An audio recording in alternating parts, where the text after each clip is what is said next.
जब बात निवेश के फैसलों की हो तो अक्सर हम अपनी भावनाओं या दूसरों के नज़रियों से प्रभावित हो जाते हैं। नतीजा होता है कि हम गलत या कम फायदेमंद फैसले लेते हैं। निवेश की इन अधिकांश गलतियों से बचा जा सकता है। बस आपको स्थिति को समझना है और इन गलतियों से बचकर रहना है। अपनी निवेश यात्रा के दौरान इन 10 प्रमुख गलतियों से बचेंगे तो आसानी से लक्ष्य प्राप्त कर सकेंगे।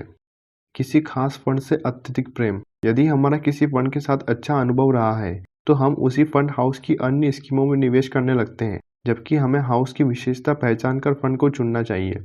सभी के लिए समान नजरिया। हर एसेट क्लास को एक ही पैमाने से परखना सही नहीं है। जो बात इक्विटी फंड पर लागू होती है वह डेट फंड पर लागू नहीं हो सकती। पैसिव फंड पर आंख मूंद कर भरोसा। पैसिव फंड इंडेक्स से आधारित रिटर्न पाने का किफायती तरीका है। हालांकि इसका अर्थ यह नहीं है कि सभी पैसिव फंड अच्छे होते हैं। पैसिव निवेश में भी रिसर्च की आवश्यकता होती है। फंड के वर्गीकरण को ना समझना। अलग अलग कैटेगरी में जाकर यह समझना जरूरी है कि एक ही कैटेगरी में होने के बावजूद दो फंड एक दूसरे से भिन्न हो सकते हैं। रिटर्न देखने का पैमाना। पॉइंट टू पॉइंट रिटर्न के बजाय रोलिंग रिटर्न से किसी फंड का औसत निवेश बेहतर पता चल पाता है। एक साल में रिटर्न आंकना। किसी फंड के रिटर्न को साल भर में आंकना सही नहीं है। इससे मैनेजर के कौशल का पता नहीं चलता। ग्लोबल ज्ञान पर भरोसा।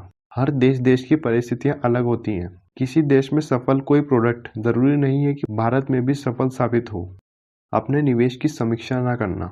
समय समय पर अपने मासिक होल्डिंग स्टेटमेंट को खोलकर पढ़ना और अपने निवेश की समीक्षा करना बहुत ज़रूरी होता है। इससे आपको अपने निवेश को समझने में मदद मिलती है।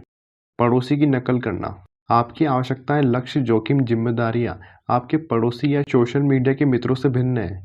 अपना व्यक्तिगत निवेश अपने हिसाब से करें, किसी की नकल पर नहीं। लागत पर ध्यान न देना। खरीदने से पहले म्यूचुअल फंड को स्विच करने, रिडीम करने या अन्य उत्पाद खरीदने पर लगने वाले टैक्स और एग्जिट लॉट की गणना जरूर कर लें।